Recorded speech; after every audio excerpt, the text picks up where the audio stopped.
इसके अलावा मुंबई के निकट माता बगलामुखी मंदिर के निर्माण के लिए आपके सहयोग की अपेक्षा रखते हैं।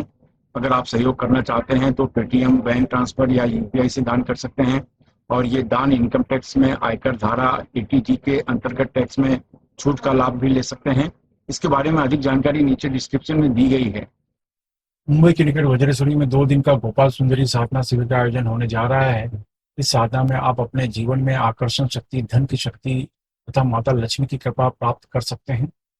हर प्रकार की सुख सुविधा, सुख समृद्धि भी प्राप्त कर सकते हैं। आप अपने व्यापार में, नौकरी में, काम में उन्नति के साथ शत्रुओं से अपना बचाव करने के साथ अपने पूरे परिवार को भी सुरक्षा दे सकते हैं। इसमें भाग लेने के 2 तरीके हैं। एक तो आप वहाँ आकर साधना में भाग ले सकते हैं, दूसरा आप ऑनलाइन भी सीख सकते हैं। अगर आप सीखना चाहते हैं तो नीचे डिस्क्रिप्शन में लिंक दिया है, वहाँ से आप फॉर्म भर सकते हैं। हमारे दिव्ययोग आश्रम के परिवार में आप शामिल हों, इसलिए इस चैनल को सब्सक्राइब, शेयर, लाइक अवश्य करें। नमस्कार, दिव्य योग आश्रम की तरफ से आपका हार्दिक स्वागत है। आज हम नाग पंचमी की चर्चा करेंगे। एक अद्भुत और आश्चर्यजनक दिवस माना जाता है, अचूक मुहूर्त माना जाता है। इस दिन अगर कुछ खास विधि से कुछ प्रयोग कर लिए जाते हैं तो हमारे जो सारे अलग अलग प्रकार के जो विघ्न होते हैं, तो हमारे सभी प्रकार के विघ्न नष्ट होने शुरू हो जाते हैं। एक गृहस्थ जीवन में मनुष्य को जितने भी प्रकार के विघ्न आते हैं, जितनी भी प्रकार की अड़चनें आती हैं, बाधाएं आती हैं, वो नष्ट होने शुरू हो जाते हैं। कहा जाता है कालसर्प जो है वो नाग देवता का ही स्वरूप माना जाता है। अगर इनकी कृपा है तो आप सभी प्रकार के बंधन से मुक्त हो जाएंगे। याद रखिए, नागों का जो स्वरूप है वो तो काल स्वरूप, नाग का एक स्वरूप कालसर्प योग माना जाता है। दूसरा इसका जो स्वरूप माना जाता है कुंडलिनी शक्ति मानी जाती है। नाग का संबंध मनुष्य की कुंडलिनी शक्ति से भी माना जाता है। कहने का मतलब है, अगर इनकी कृपा है तो हमारे चक्र बैलेंस रहते हैं। अगर इनकी कृपा नहीं है तो हमारे चक्र इनबैलेंस हो जाते हैं। चक्रों में एक प्रकार का बिगड़ाव आ जाता है, अड़चने आ जाती हैं। इससे हमारे हर काम उल्टे हो जाते हैं। हम करने जाते हैं कुछ, होता कुछ। इससे हर तरह की बाधाएं, अड़चने, आर्थिक समस्या, व्यवसाय की समस्या, पारिवारिक समस्या, हर तरह का विवाद, विघ्न, क्लेश, ये सब चीजें शुरू हो जाती हैं।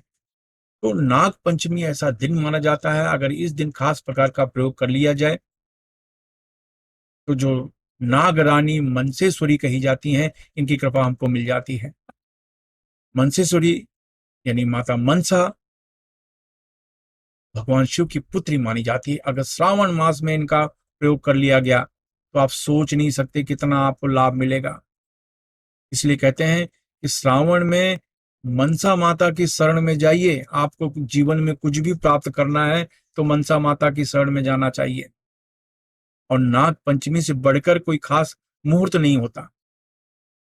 सभी प्रकार की मनोकामनाएं पूरी होती हैं। मनपसंद लाइफ पार्टनर की प्राप्ति होती है। सुहागिन स्त्रियां सौभाग्यवती होती हैं। उनकी पति की आयु दीर्घ मानी जाती है। व्यापार में, नौकरी में उन्नति होती है। हर तरीके का सुख का वातावरण होता है और कालसर्प के जो दोष होते हैं वो नष्ट होने शुरू हो जाते हैं। तो कहने का मतलब है कि ये प्रयोग आपको नाग पंचमी के दिन करना ही चाहिए। अगर करेंगे तो उसका लाभ आपको बहुत बहुत बहुत मिलता है। याद रखें, आपको करना क्या है? आपको करना क्या है? आपको नाग पंचमी के दिन शांत होकर, रिलैक्स होकर सुबह के समय बैठ जाएं, सुप्री मुद्रा लगाएं।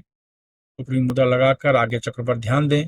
आगे चक्र पर ध्यान देने के बाद 10 बार आप प्राणायाम करें और यानी जोर से सांस खींचें। जितनी देर तक हो सके रोक के रखें, धीरे से छोड़ें। इस तरीके से 10 बार आप प्राणायाम करें। यहाँ पे याद रखें, अगर महिला ये प्रैक्टिस कर रही है, ये अभ्यास कर रही हैं और वो शादीशुदा हैं तो सिंदूर लगाकर यह अभ्यास जरूर करें। लाल कपड़े पहनकर, सिंदूर लगाकर यह अभ्यास करना चाहिए सुहागिन स्त्री को।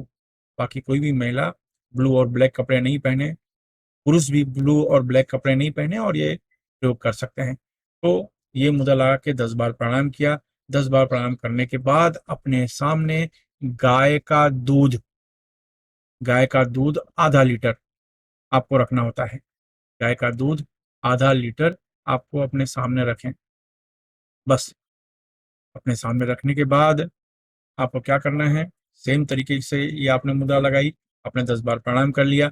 10 बार प्राणायाम करने के बाद यही मुद्रा लगाकर खास प्रकार का मंत्र ओम ह्रीं मनसेश्वरी सर्वबाधा उच्चाटय फट।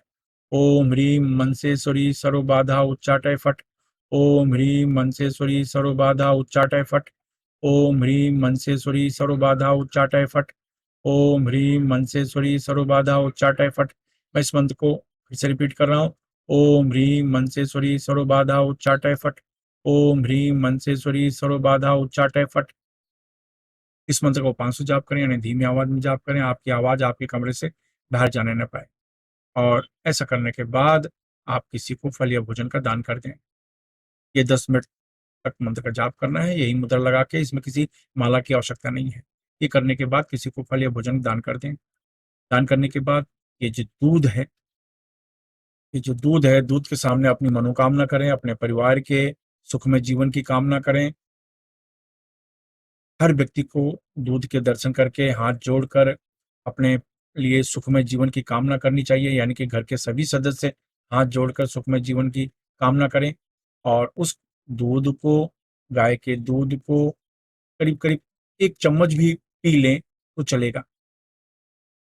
1 चम्मच आचमनी चम्मच के हिसाब से प्रसाद समझ के उसे पी लेना चाहिए। और पीने के बाद जो बचा खुचा दूध है, या तो परिवार में सब लोग मिल बांट के पी लें, या फिर आपके घर में तुलसी का पेड़ है तो उसमें आप डाल दीजिए, बरगद का पेड़ है उसमें डाल दीजिए, पीपल का पेड़ है उसमें आप डाल दीजिए। लेकिन पहले घर के सभी सदस्य को इतना इतना पी लेना चाहिए।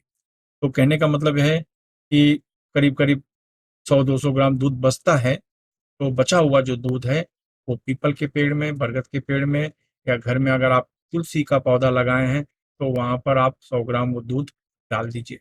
बस याद रखिए, सर्प को दूध न पिलाएं, ये अनैतिक है, गलत है, आपको नहीं पिलाना चाहिए। मानसिक रूप से आप अर्पण कर सकते हो, लेकिन आप फिजिकल रूप से सर्प को दूध न दें। ये दूध को आप तुलसी के पौधे में डालिए, बरगद या पीपल के पेड़ में डालिए। बस हाथ जोड़ लीजिए, चले आइए। लेकिन इसका थोड़ा थोड़ा प्रसाद घर के सदस्य को ले लेना चाहिए। बस आप देखेंगे कि एक ही सेशन में, एक ही बार के इस प्रयोग में आपके अंदर में जैसे कायाकल्प हो रहा है, इस तरह का आपको महसूस होगा। बेहिसाब लाभ मिलना शुरू हो जाता है। जो काल सर्प के दोष हैं वो धीरे धीरे कटने शुरू हो जाते हैं। आपके लिए जो राह है वो आसान होनी शुरू हो जाती है। जो विघ्न थे वो आपको ऐसा महसूस होगा कि पहले की तुलना में अब धीरे धीरे विघ्न कम होते चले जा रहे हैं, ऐसा आपको महसूस होगा। और हर चीज, कितनी भी प्रकार के दुख वाली चीजें आ जाएं आपके सामने, आप उसका निवारण शांति से करते हैं तो मन पर नियंत्रण आ जाता है। इस तरीके से पूरा परिवार सुखमय जीवन जीने लगता है। लेकिन नाग पंचमी के दिन ये प्रयोग आपको करना ही चाहिए। ये ध्यान रखें, ये नाग पंचमी का प्रयोग है। नाग पंचमी जाहिर है कि श्रावण महीने में आता है। ये प्रयोग करें और इसका आप फायदा उठाएं। आपको अगर फायदा मिलता है तो अपने जीवन में किसी न किसी की मदद अवश्य करें। धन्यवाद।